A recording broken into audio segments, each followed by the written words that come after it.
I guess it's my turn. Good evening, everyone.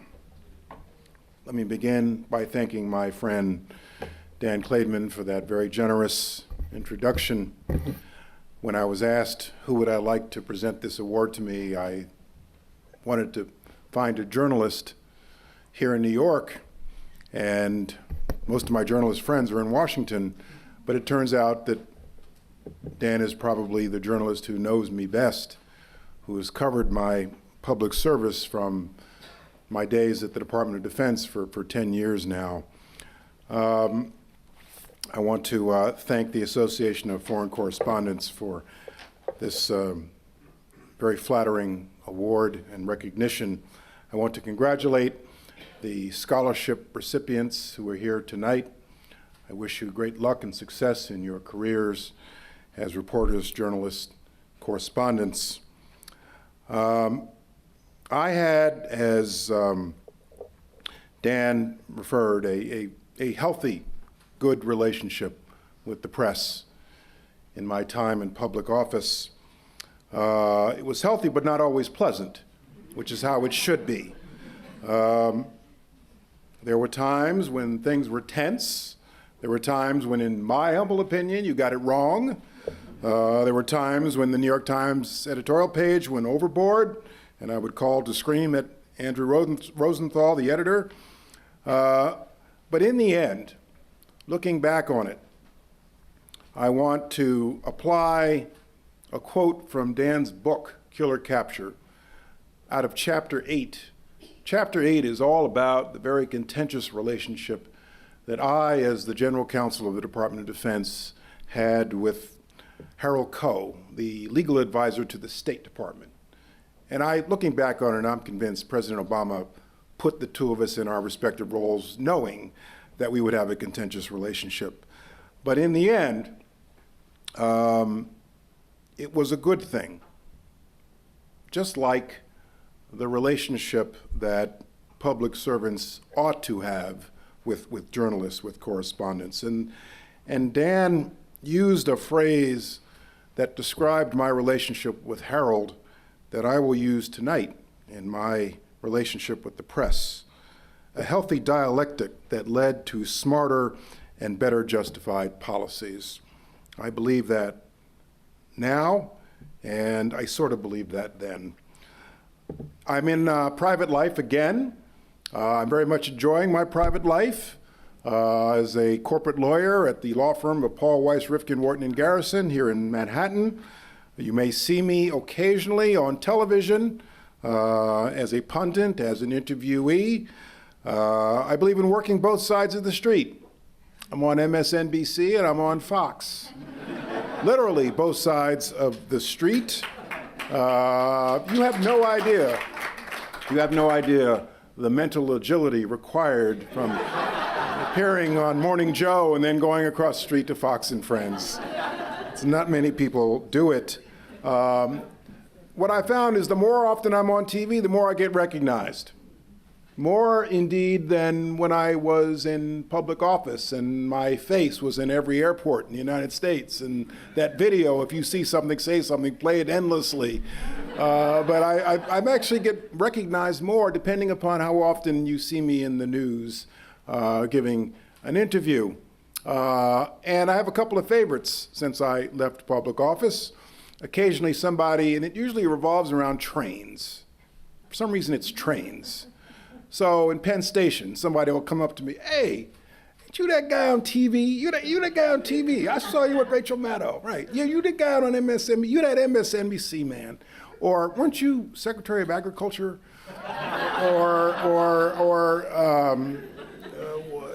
Somebody, twice. Bay Street Station, Montclair, New Jersey, where I live. New Haven Railroad Station, Metro North, somebody came up to me and said, "Has anybody ever told you look just like Jeh Johnson?" then there's my all-time favorite. My all-time favorite, maybe one or two have heard me tell this story once before. It was the day after I testified before the House Intelligence Committee on Russian interference in our election. June 2017, I was called back to Washington to testify. I must have been on every newscast that night, because the next day I was riding home to New Jersey on the Acela, the train, and everybody was recognizing me. The guy next to me, the two guys across the aisle from me, the two ladies on the other end of the Acela car with the T-shirts that said, "Not my president," recognized me. And I was in the cafe car of the Acela, and I was in a long line waiting for my usual cheese and crackers plate. And I was wearing the very same cufflinks that Ray is wearing tonight. Ray, just do this. Just raise your arms. Let everybody see your cufflinks. Those are really nice cufflinks. They come from the White House. They're presidential cufflinks. They're gold and black with the seal on them. They're really nice. And I was wearing an identical set of cufflinks like that in a white shirt and a tie. I was in my shirt sleeves. I was in the line, and there was a lady in the line, two in front of me. And she looked at me, and she did like that. And okay, she recognized me. I see that flash of recognition. And then she got out her iPhone, and she starts queuing it up. She's queuing it up to the camera function. So I know, here it comes. And she approached me, and she flattered me like I've never been flattered before. She said, "Sir," I'll never forget this, "Sir, I'm from the United Kingdom. And my son, back in the United Kingdom, really admires you in much the terms that Dan described. He really admires you. And he respected all the wonderful things that you did in office. And it would mean so much to me if I could have a selfie with you to present to my son when I got back to the United Kingdom." And I said, "Ma'am, how could I possibly say no? Of course you can have a selfie with me." So we took the picture, and then she turned around and she looked at me and she said, "Thank you, Mr. President." So there goes.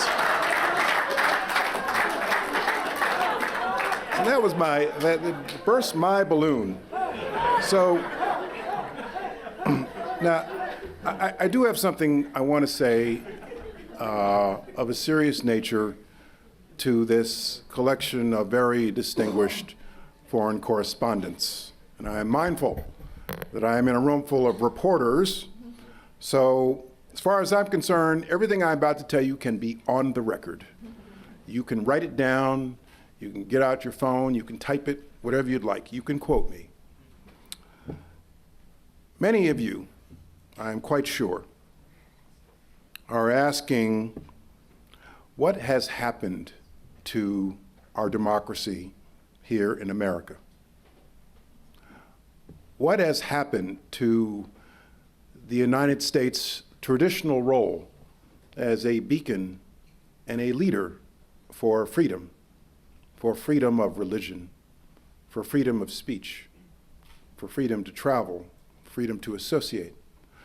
What has happened to the country that is a nation of immigrants, that now vilifies many immigrants, particularly on our southern border? How is it that we appear to have forsaken the Statue of Liberty? To be blunt, how can the same country, in the space of just 8 years, elect Barack Obama and Donald Trump? What has happened to, why did we forsake the Paris Accords on climate change? Why have we walked away from the JCPOA? I want you to know that many of us in this country ask the same question.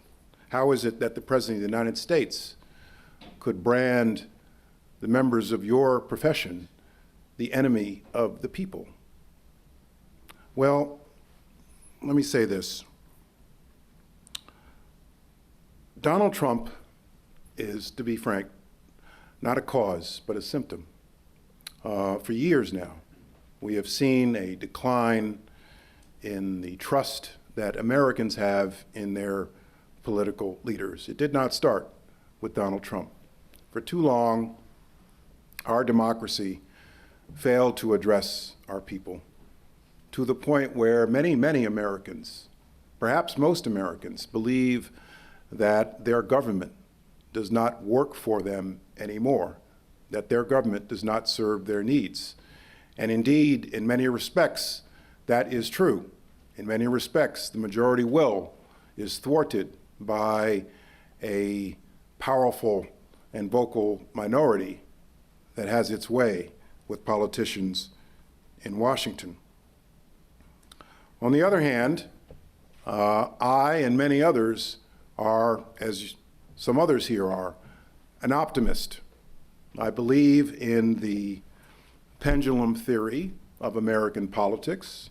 I believe that Americans try something and then within the space of 4 or 8 years want something radically different.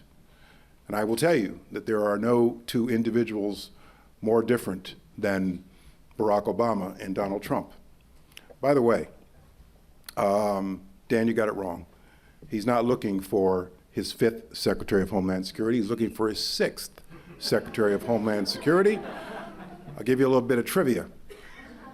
On January 20, 2017, I was the designated survivor, the person who had to stay behind in the cabinet and serve in the event of disaster in the presidential line of succession in the undisclosed location until my successor was appointed and confirmed by the Senate. So for 7 hours and 32 minutes, I was Donald Trump's, not only his first cabinet officer, but the entirety of his cabinet, and therefore the first person to resign from Donald Trump's cabinet. It always gets, no matter the audience, it always gets a great applause. But I'm an optimist, and I believe that the pendulum will swing back. I also believe that there is a great equilibrium about this country and our values that is not lost. We may have temporarily lost our way, but that great equilibrium is not lost in this country, and I want to assure all of you of that. Perhaps the best moment I had in the Obama administration is one that even Dan Clayman doesn't know about, which I'm going to tell you about right now. It was fall of 2014, 5 years ago. 5 years ago, perhaps this month. And as some of you may remember, we were in the throes of a lot of public anxiety about the Ebola virus here in this country. A handful of cases had made it into the country, and there was a lot of panic. There was panic in Dallas, Texas, and elsewhere, because a handful of people infected with the Ebola virus had unwittingly made it into our country.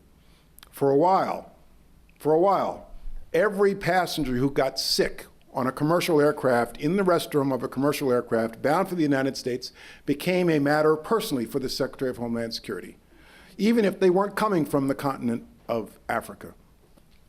And in the midst of this great concern and this great anxiety here in this country about the Ebola virus emanating from West Africa,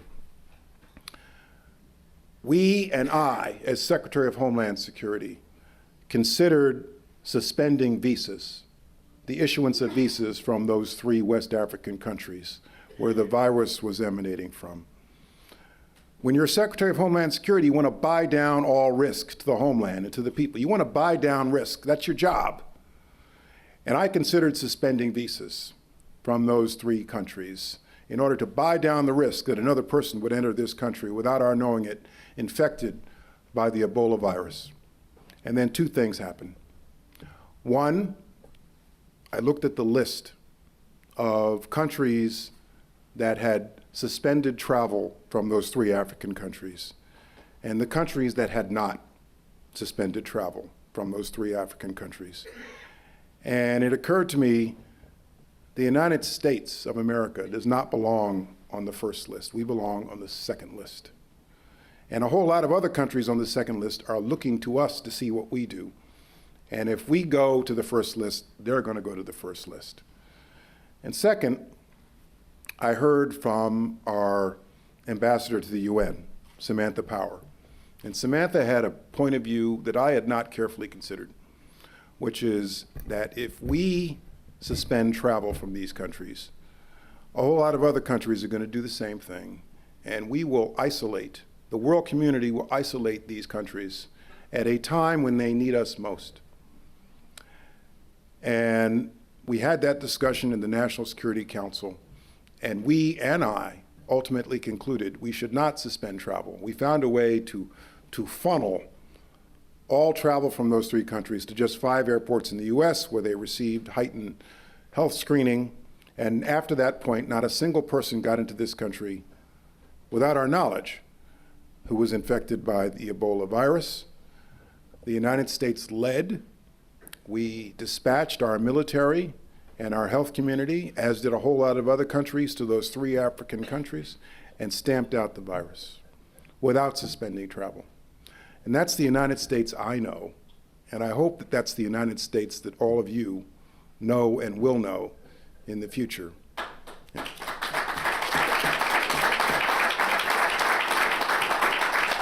You know, it's okay, I tell audiences it's okay to be America first. It's okay to be Turkey first if you're Turkish.